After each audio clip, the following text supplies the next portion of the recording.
नमस्कार साथियों, स्वागत है आप सभी का हमारे चैनल आलबाज न्यूज़ पर। इस समय हम लोग मौजूद हैं टीकमगढ़ में। टीकमगढ़ से एक बड़े नेता कांग्रेस पार्टी के यादवेंद्र सिंह बुंदेला जी हमारे साथ हैं और आज उनसे चर्चा करेंगे कि आखिर आने वाले चुनाव में किस तरीके से उनकी तैयारी जोरों पर है और किस तरीके से वो इस चुनाव को लड़ने वाले हैं।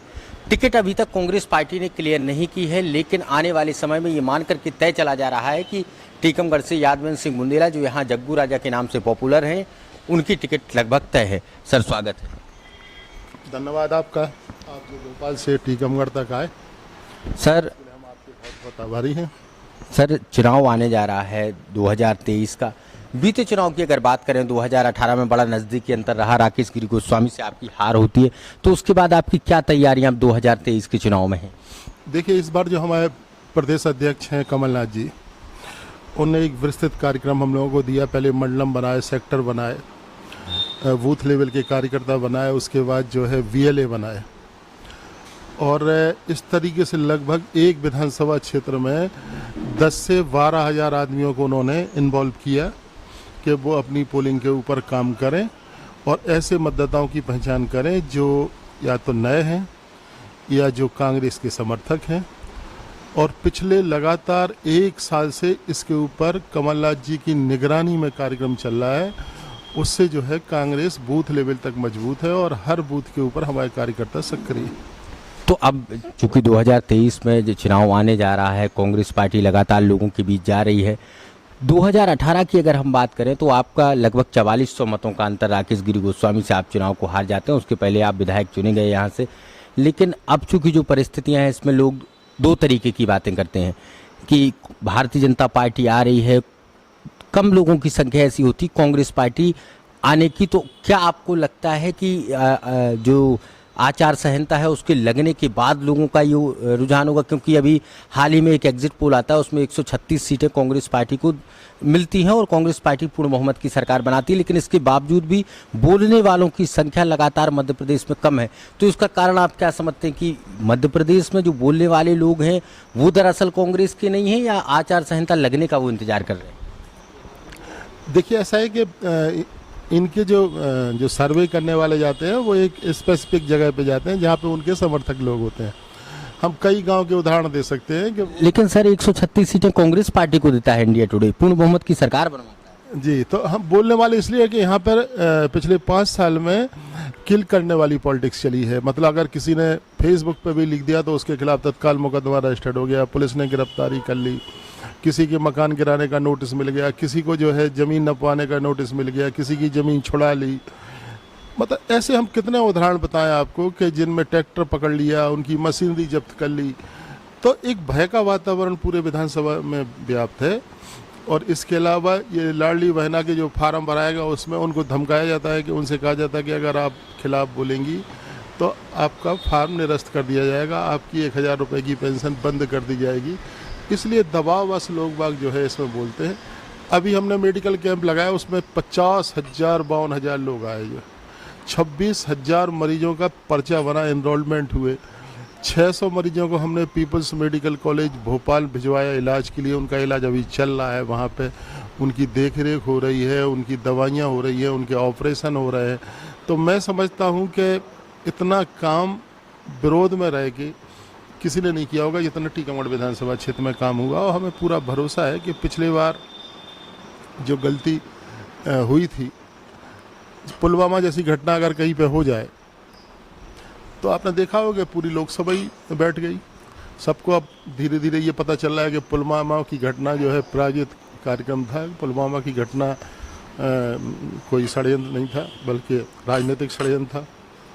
ये बातें खुल रही, वो जनता की समझ में आ रहा है। लोकल में आपको ऐसे क्या मुद्दे लगते हैं, चूंकि टीकमगढ़ लोकल के भी मुद्दे रहे होंगे, जो अभी तक राकेश गिरी गोस्वामी या पूर्व में के श्रीवास्तव जिन मुद्दों को नहीं पूरा करा पाए, जो जनता लगातार उठाती रही है, और अब आप अगर चुने जाते हैं टीकमगढ़ विधानसभा से तो आप उनको पूरा कराएंगे? देखिए, 10 साल से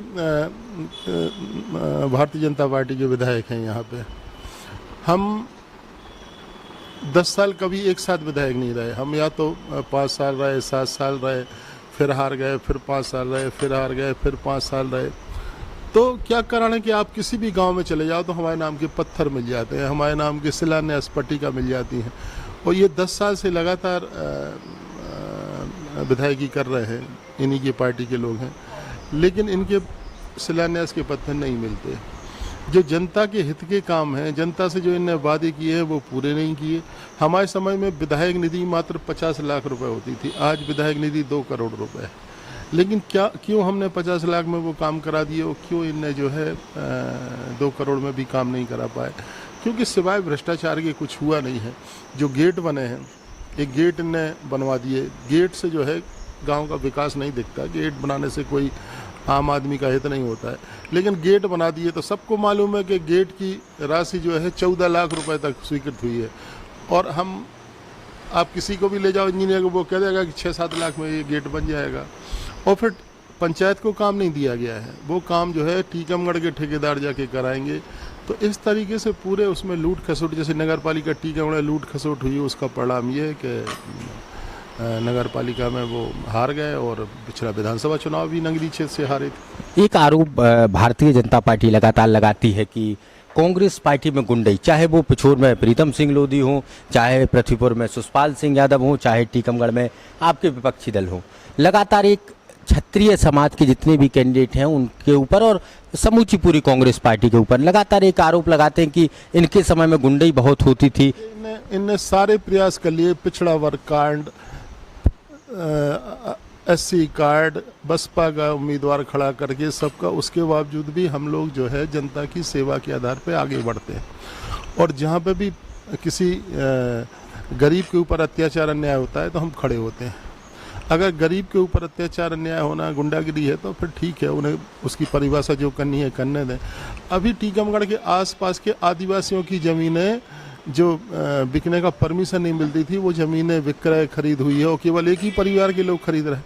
अगर हम उसका विरोध कर रहे हैं तो गुंडागिरी है क्या ये? कि हम उसका अगर लिख के दे रहे हैं, उसकी शिकायत कर रहे हैं कि आदिवासियों की ज़मीन क्यों बिक रही है, तो ये गुंडागिरी है। अगर हम किसी विकास काम में भ्रष्टाचार की बात करते हैं तो गुंडागिरी है। अगर अवैध कॉलोनियों का चलन जो है टीकमगढ़ में हुआ है, आप छोटे छोटे जो कॉलोनाइजर हैं अगर वो काम कर रहे हैं तो उनके ऊपर तत्काल कार्रवाई होती है, SDM पहुंच जाते, तहसीलदार पहुंच जाते और अधिकारी पहुंच जाते। लेकिन वो ग्रीनलैंड के ऊपर भी काम करें तो कुछ नहीं होता है। तो अगर हम इसका विरोध करें तो ये गुंडागिरी है। और हमसे कौन प्रताड़ित है? टीकमगढ़ की जनता लगभग अब 1 लाख के लगभग होने को जा रही है। टीकमगढ़ में कोई ऐसा आदमी मिला आपको जिसने ये कहा कि हमारे ऊपर बहुत दमन है, हमारे ऊपर बहुत दमन चक्र है, मेरा मकान छुड़ा लिया, मेरी ज़मीन छुड़ा ली? बातें करने से कुछ नहीं होता। और फिर उनके पिताजी क्या थे? उनके पिताजी की भूमिका क्या थी टीकमगढ़ में? हमारे पिताजी फ्रीडम फाइटर है, स्वतंत्रता संग्राम सेनानी है और राजाशाही के खिलाफ हमारे पिताजी ने संघर्ष किया था, स्वतंत्रता संग्राम सेनानी है। तो हमसे ये बात कर रहे हैं वो कि हम सामंतवादी चला रहे हैं। हम जो है, हमारे पिताजी ने तो 2 पीढ़ी पहले ही सामंतवाद छोड़ दिया था और सामंतवाद का डट कर विरोध किया था। हम लोग हमेशा सामंतवाद के विरोधी हैं, लेकिन ये हमारे बस की नहीं है कि हम कहाँ पैदा हो जाए, सर का काम है। तो अब चूंकि राकेश गिरी गोस्वामी यहाँ से विधायक रहे, तो आपके हिसाब से क्या उनके गलत काम रहे जिनकी वजह से अब जनता आपको चुने? देखिए, टीकमगढ़ में आप किसी भी गली में चले जाओ, भ्रष्टाचार के मामले हैं। अभी कुछ दिन पहले एक पंडित जी भाषण दे रहे थे, हमसे 50,000 रुपया ले लिए और फिर प्लाट नहीं दिया। वो एक बुंदेली कवि थे विधवा जी, हमारे खिलाफ भी, उनके पिछले चुनाव में उन्हीं के साथ थे, वो हमारे खिलाफ खूब बोलते थे। उनको इतना मारा थाने में बुला के, बेचारे वो तो नहीं थे गुंडे ना, उन्हें क्यों मारा गया? मतलब इतना मारा गया कि उनके कपड़े गंदे हो गए। तो अगर इस तरीके से आप आम आदमी के साथ बर्ताव करेंगे तो उसकी प्रतिक्रिया होगी और चुनाव हारेंगे वो। तो अब आपको क्या लग रहा है, आपकी जीत कितने मतों से यहाँ पर टीकमगढ़ में होने जा रही है, या जनता से आप क्या जनता के बीच जा रहे हैं तो क्या आशा जनता से लग रही है? हम लगातार टीकमगढ़ विधानसभा क्षेत्र के गांव में दौरा करते रहे, 5 साल तक हम चुप नहीं बैठे। और जिस तरीके की हमें भावना दिख रही है, हमें लगता है कि हम दोनों चुनाव की हार का बदला उनसे ले लेंगे, पिछले चुनाव वाला भी और ये चुनाव वाला, इससे ऊपर हम जीत के बताएंगे। तो अब चूंकि कांग्रेस पार्टी लगातार मध्य प्रदेश में, पिछली बार सरकार टूटी, 116 सीट वो लेकर के आए थे, लेकिन ऐसे क्या कारण रहे कि कांग्रेस पार्टी की सरकार चली गई? आप भारतीय जनता पार्टी का बोलेंगे कि भारतीय जनता पार्टी ने वो किया, लेकिन कम से कम ये तो तय था कि आपकी पार्टी के जो विधायक चुने गए थे उन लोगों ने इस्तीफा दिया।